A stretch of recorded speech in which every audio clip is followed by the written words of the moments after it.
Vocês têm me visto e talvez vocês se perguntam quem é ela? Por que que ela pode falar de tudo isso? Quais são os conhecimentos e a formação dela? E eu acho isso muito justo, porque aqui tem muita gente falando de muita coisa sem saber realmente. Eu falo de um sujeito que eu domino bem hoje, que eu já tenho assim experiência. Então, eu certo me formei em primeiro lugar na onologia e trabalhei muitos anos com vinho, gostei muito, ganhei dinheiro, viajei muito, mas faz 12 anos que eu voltei para o banco das escolas e que eu fui estudar uma primeira preocupação que eu tinha já há muitos anos, a saber do que tem aqui dentro dessa cabecinha? O que que faz que você vai gostar de acordar de manhã e o outro vai gostar de acordar meio-dia, 1 hora da tarde? O que que vai fazer que você vai querer dormir cedo e o outro vai querer dormir às 3, 4 horas da manhã? O que que vai fazer que você é uma pessoa positiva, altruísta e o que que vai fazer que você é uma pessoa pessimista? Sabe aquela história? Você vê o copo a metade cheio ou a metade vazio? Então, isso tudo é culpa dos nossos pais, isso tudo é culpa da nossa educação. Eu sempre me perguntei isso, não sei se você aí sempre se perguntou isso. Então, eu sempre gostei muito de filosofia, eu sempre gostei muito de psicologia, mas não foram verdadeiramente os meus estudos, não é? Eu já contei isso para vocês. Mas há 12 anos eu voltei a estudar. Eu voltei a estudar uma formação que se chama Gestalt, Gestalt para fazer terapia. É uma corrente terapêutica que vem da Alemanha, mas que fez muito sucesso nos Estados Unidos. Acho que é assim pouco conhecido ainda hoje no Brasil. E é uma terapia dita terapia breve, porque não são anos e anos e anos como a psicanálise. E por isso que eu gostei bastante dessa aproximação, mas como toda corrente psicológica, ela tem também os seus limites, os seus defeitos, principalmente que com a Gestalt terapia nós vamos trabalhar o aqui e agora. O princípio é, bom, pouco importa o que aconteceu lá atrás, já passou, já acabou, vamos ver como que você reage, como que você vive, como que você sente as coisas aqui e agora. Como que você se posiciona na sua vida de hoje.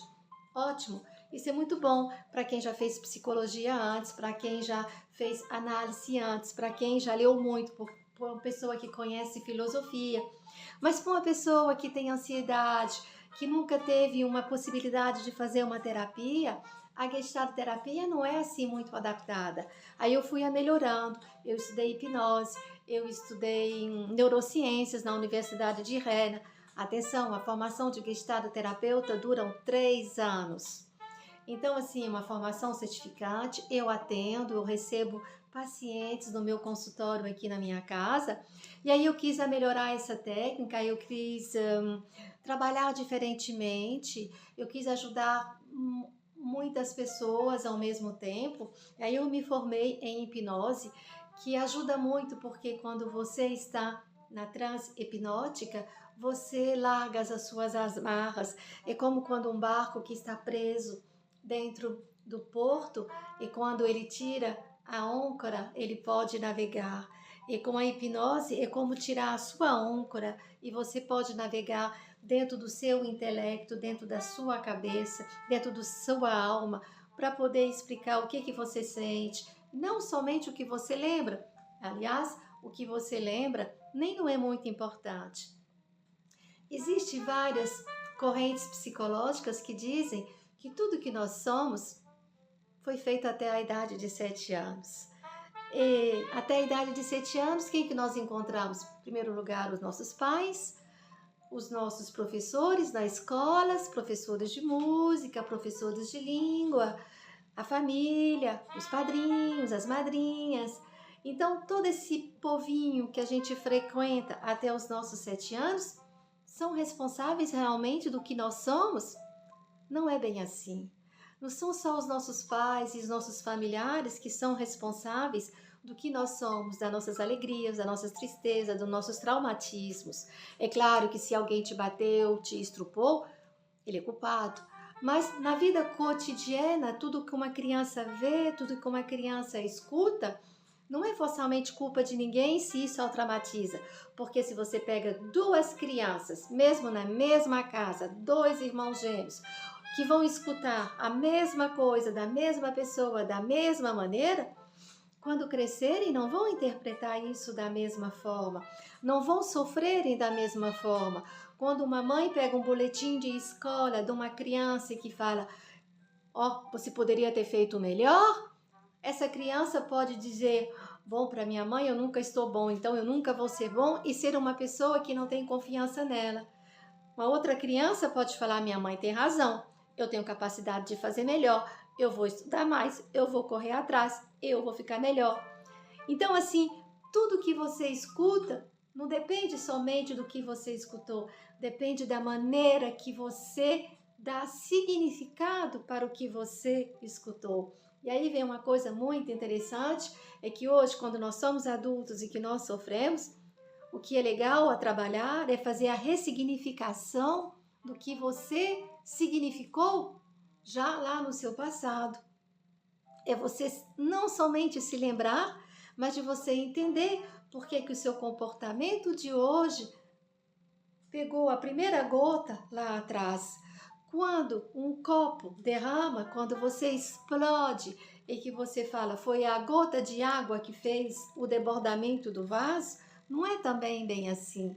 Porque não é a última gota que faz derramar a água que é importante. É a primeira gota que entra dentro do vaso ou dentro do copo. Essa primeira gota, ela entrou quando? Como? Aonde que você estava? Como que você viu essa primeira gota entrar dentro do seu copo? É aí a base de todo o problema psicológico. E em terapias importantes, a gente vai encontrar essa primeira gota de água e vai fazer você entender que se todas as outras entraram dentro do mesmo copo e que se acumularam, é porque a primeira gota te doeu muito e que você não soube como reagir com ela. Voltamos ao exemplo da criança que mostra o boletim da escola para a mãe e que a mãe fala, bom, você poderia ter feito melhor. Ele pode achar isso muito ruim e isso é a primeira gota. Aí a vida inteira dele, se ele pegou isso da maneira errada, se ele pegou isso da maneira negativa, a vida inteira desta pessoa, ela vai se sentir diminuída. Ela vai sempre achar que o que ela faz não está bom, que ela nunca tem suficientemente diplomas para começar a trabalhar. Ela não vai ter coragem de se colocar de frente de uma câmera ou chegar de frente de uma plateia e dar uma palestra, porque ela nunca vai se sentir capacitada para isso. E isso começou quando? Quando a mãe olhou o boletim e falou isso. Foi ruim? Não. Foi só uma frase que você não soube ressignificar naquele momento de uma maneira neutra ou positiva. A gente pode também significar as coisas de uma maneira neutra. É a melhor situação possível. Mas também podemos significar de maneira positiva. A outra criança que pensa, nossa, minha mãe tem razão, eu sou muito inteligente, eu poderia ter notas melhores, eu vou daqui para frente ter notas melhores. E ela vai ter confiança nela, porque a mãe falou, você poderia ter feito melhor. A frase da mãe é a mesma. A maneira como duas crianças escutaram essa frase e vão interpretá-la não é a mesma. Você entende a diferença? É por isso que a terapia é maravilhosa. É por isso que quando você entende o que começou a encher o seu copinho de água, você avança. Quanto mais você entender por que o seu copinho de água está enchendo, por que você chora, por que você sofre, por que você não consegue ter relações estáveis, por que você não consegue ter um bom trabalho, por que você não consegue ganhar dinheiro mesmo se você estudou, que você tem vários diplomas, por que você não tem confiança em você, e por quê, de todos os problemas que são imensos, que cada um de nós temos. Quando você começa a entender do porquê o seu copinho está enchendo de água e do porquê um dia ou outro ele vai derramar, ou talvez até já derramou, enquanto mais cedo você entender isso, mais feliz e rapidamente você vai ser. A vida passa rápido, você precisa entender como ser feliz hoje, agora. Não espere mais. E a única maneira realmente, se você está sofrendo, se você não está sofrendo, siga para frente. Se você não foi traumatizado, siga para frente. É muito raro, é muito, muito raro. Nós temos todos dores dentro de nós. E uma dor agrega outras dores. E às vezes não é mais a sua mãe, mas um namorado, uma namorada, ou uma sogra, ou um colega, um amigo. O mundo nos envia muitas coisas. E a maneira como nós interpretamos essas coisas depende do que nós já temos lá na nossa base. E essa base começa dentro da sua casa com seu pai e sua mãe. Quer dizer que seu pai e sua mãe é culpado de tudo? Não, de jeito nenhum. A menos que eles foram deficientes, que eles te bateram, que eles te maltrataram. Foi o meu caso. Eu fui muito maltratada pela minha mãe. Mas a maioria das pessoas não são, felizmente. Mas são palavras pequenas. Criança é uma esponja. Ela escuta tudo, ela entende tudo. Um pai que chega um dia do trabalho cansado, teve um dia ruim, teve um dia complicado, aí ele chega e não dá atenção para o filho, não vai dar aquele abraço, não vai sentar no chão, não vai brincar, porque ele está cansado e é normal. A criança não vai pensar, meu pai não veio me beijar porque ele está cansado, porque ele teve um dia difícil. A criança vai pensar, o meu pai não veio me beijar porque ele não me ama. E por que ele não me ama? Porque eu não mereço ser amado, porque eu sou uma pessoa ruim. Criança é assim. Criança interpreta tudo da maneira a ela, porque ela só pensa a ela. Para ela, ela é o centro do mundo. Ela não vê que papai e mamãe têm dificuldades, que a professora tem 30 outros alunos para poder cuidar, que a vida é complicada. E é normal. Criança não tem essa capacidade. Aí ela vai colocando tudo isso dentro do copinho dela e um dia o copinho desborda.